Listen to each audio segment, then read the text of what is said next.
Fala, galera, eu vou falar aqui com vocês de análise combinatória, né? E para começar a análise combinatória, vou falar de princípio fundamental da contagem com um apelidozinho gostoso de princípio multiplicativo, porque a gente multiplica, mas a gente não multiplica qualquer coisa, não. Como é que funciona o princípio fundamental da contagem? O princípio fundamental da contagem, ele fala o seguinte para nós: se eu tenho uma situação que tem N maneiras de acontecer, em uma outra situação que tem N maneiras de acontecer, e por acaso um problema coloca essas duas acontecendo simultaneamente, eu vou multiplicar M vezes N. Ou seja, eu vou multiplicar M maneiras de uma com N maneiras de outra, quando eu quero que as duas aconteçam juntas. Então, depende do problema. Hugo, é só isso? É, parceiro. Conta super simples, multiplicar, somar e estourar, dividir, você vai fazer aqui. As 4 operações básicas: adição, subtração, multiplicação e divisão, com ênfase na multiplicação.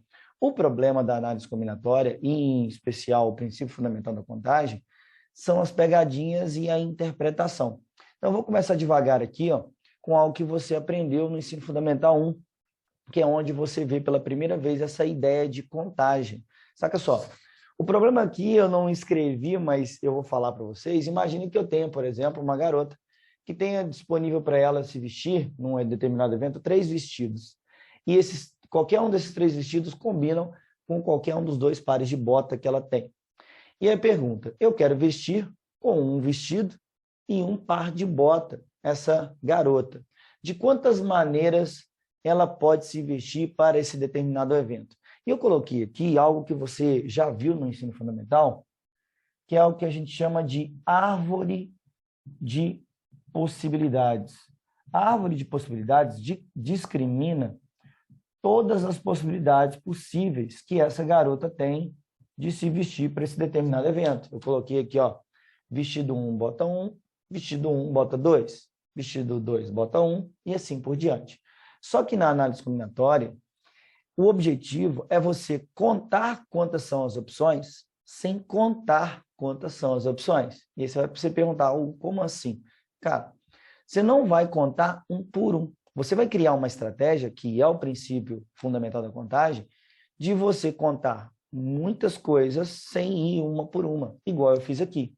Então, o que eu tenho? Eu tenho 3 opções de vestido para essa garota. O que esses vestidos representam? A primeira situação. 3 opções e eu tenho 2 opções de bota. E o meu problema é vestir essa garota para esse determinado evento. Então, o meu problema coloca as 2 situações juntas. Então, eu preciso multiplicar as possibilidades. Então, eu vou ter aqui, ó, quantidade de vestidos, 3, quantidade de botas possíveis, 2, e o total aqui vão ser o quê? 6 possibilidades diferentes. Posso mostrar para você quais são elas, mas a maioria dos exercícios de análise e de princípio fundamental da contagem vão pedir para eu quantificar, ou seja, saber quantas são. Então, com valores maiores, tipo essa aqui, esse outro problema, você vê que é impossível ou muito trabalhoso eu ir na raça e montar a árvore de possibilidades. Saca só, eu coloquei aqui a placa de carro antiga, né? Nós estamos na transição das placas de carro, mas eu vou pegar aquela placa cinzinha, que boa parte da galera conhece, que é aquela que tem 3 letras seguidas de 4 algarismos, beleza? E eu pergunto: quantas dessas placas eu consigo fazer com 3 vogais diferentes e algarismos ímpares? Ou seja, perceba, aqui eu tenho letra e aqui eu tenho número. Letra e número não tem nada a ver uma coisa com a outra. Porém, na situação das placas, eu preciso da letra e do número para formar a placa. E quantos? 7 dígitos, né? Então, eu vou ter aqui a seguinte situação. Eu vou ter aqui, ó, as 3 letras, seguido das possibilidades dos 4 algarismos. E eu preciso deles. Então, o que eu vou ter? Nas letras, que são as vogais, todo mundo conhece aí as vogais, eu vou colocar as vogais aqui só para ilustrar. Eu preciso que essas vogais sejam o quê? Diferentes. Então, a primeira vogal da minha placa, eu tenho 5 opções. Só que assim que eu uso uma dessas 5 opções, eu já não posso usá-la mais. E aí vai acontecer algo que acontece demais no princípio fundamental da contagem, que é como se fosse uma escadinha numérica da multiplicação. Assim que eu uso um termo, eu não posso repetir esse termo na próxima. Então, eu vou ter 4 possibilidades, independente da vogal usada. Se eu uso, por exemplo, o E, eu tenho 4 possibilidades para a próxima. Se eu uso o I, tenho 4 possibilidades para a próxima. Então, se eu uso uma, 4. Se eu uso mais uma, para a próxima vogal, eu tenho o quê? 3. Quando eu chego nos algarismos, que é aqui, ó, quando eu chego nos algarismos, eu quero algarismos ímpares. Eu sei que eu tenho 10 algarismos, de 0 a 9, só que nesse problema, eu não posso usar todos. Eu tenho que usar só quem? Só os ímpares. E eu sei que os ímpares são de quem? De 1 a 9. Aí, ó, 1, 3, 5, 7, 9. Perceba. As vogais têm que ser diferentes, mas os algarismos não foi específico. Então, eu posso repetir. Então, nesse caso aqui, eu tenho 5 possibilidades aqui, 5 possibilidades aqui, 5 possibilidades aqui e aqui também. Sacou? Uma coisa e uma dúvida muito comum dos alunos é a seguinte: pô, tudo bem que o número 5, ele é ímpar, mas por que ele está repetindo? Parceiro, aquele 5 ali não representa um número 5, representa um número de possibilidades de acontecer, porque são 5 dígitos. Se fosse algarismos ímpares e diferentes, eu teria essa mesma ideia de escadinha numérica. 5 vezes 4 vezes 3 vezes 2, sempre tirando o anterior, que eu acabei de usar.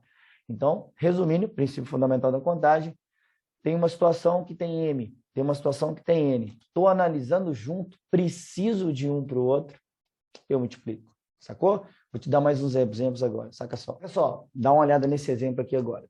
Não vou colocar o texto aqui, porque o objetivo não é esse, mas presta atenção que você vai pegar. Imagine, por exemplo, que eu esteja na cidade A e eu quero chegar na cidade D. De quantas maneiras eu posso sair de A para chegar a D? Perceba que para sair de A até D, eu tenho que passar ou por B ou por C. Beleza? De A até B, eu tenho o quê? 2 caminhos.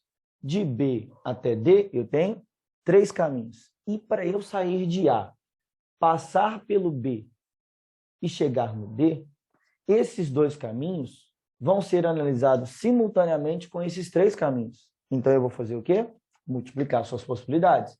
Então, de A, passando por B e indo até D, eu vou ter aqui, ó, 2 vezes 3, que vai dar 6 possibilidades.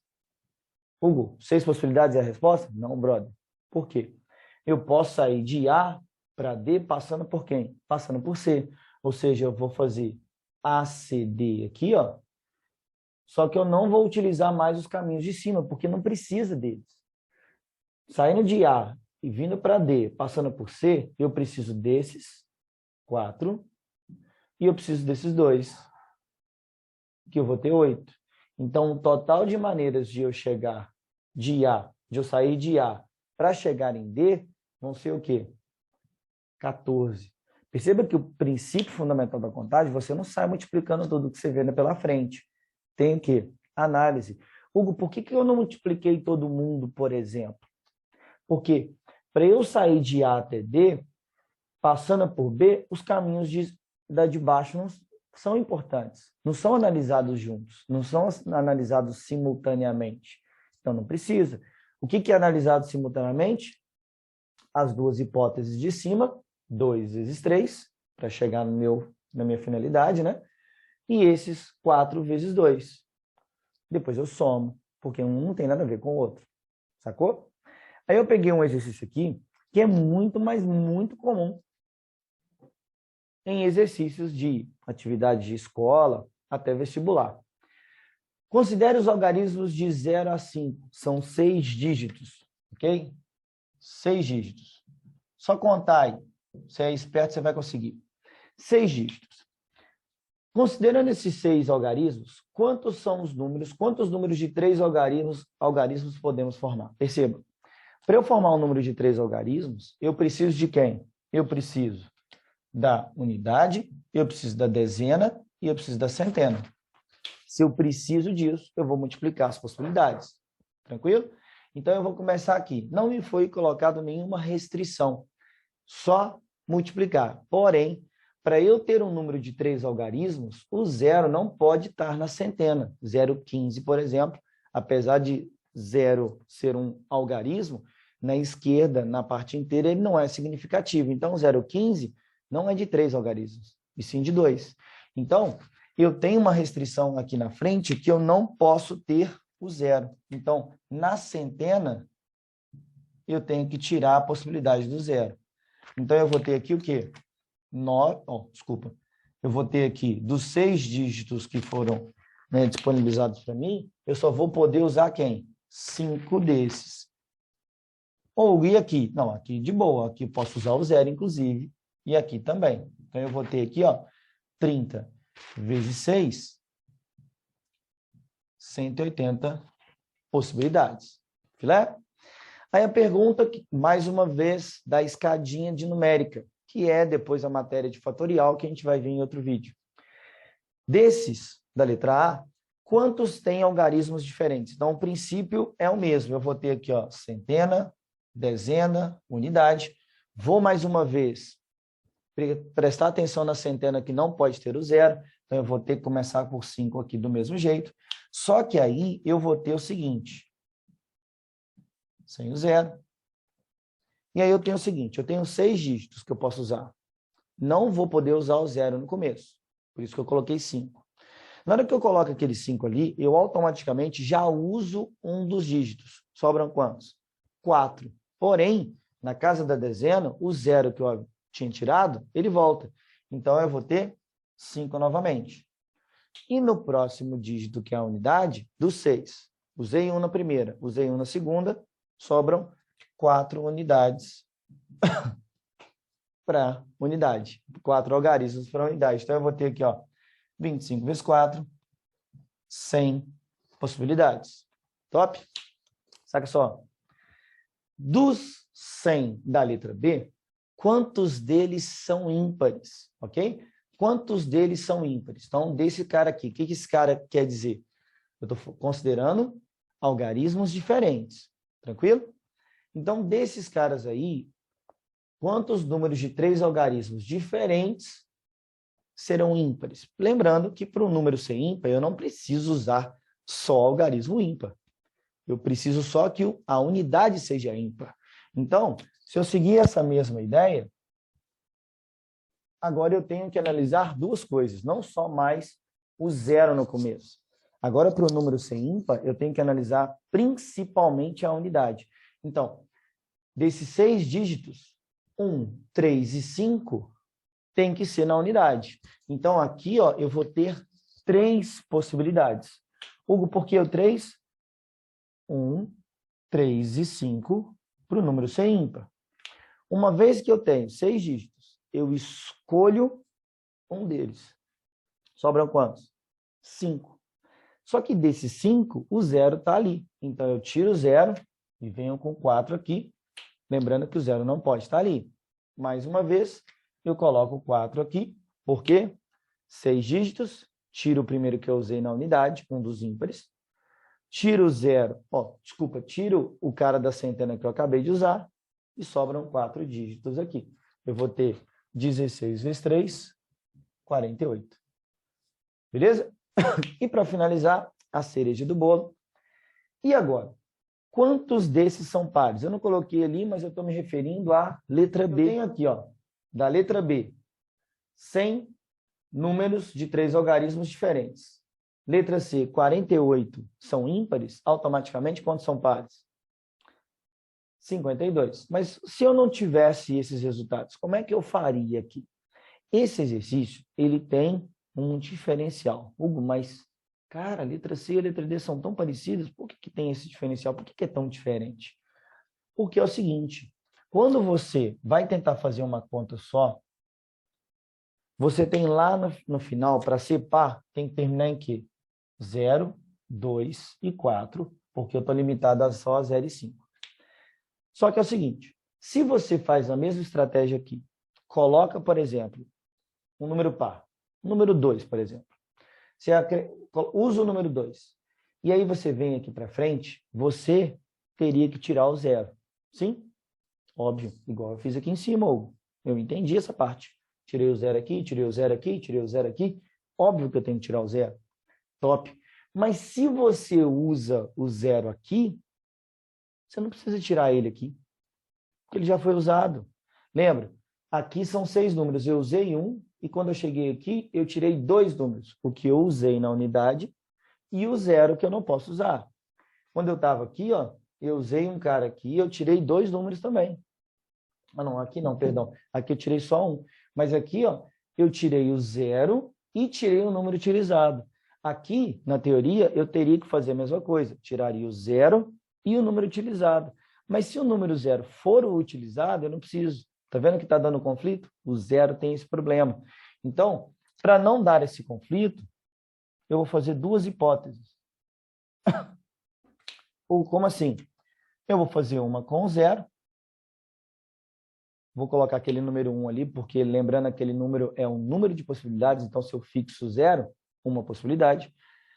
Se eu fixo 0 aqui, dos 6 dígitos, usei o 0, aqui vai ser 5, aqui vai ser 4, um total de 20. Top?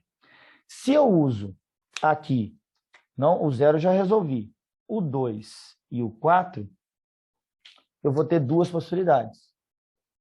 Top? Quando eu venho para cá, eu tenho que tirar um dos que eu usei aqui e tenho que tirar também o 0. Então, dos 6 dígitos, eu tiro um que eu usei na unidade, retiro o 0.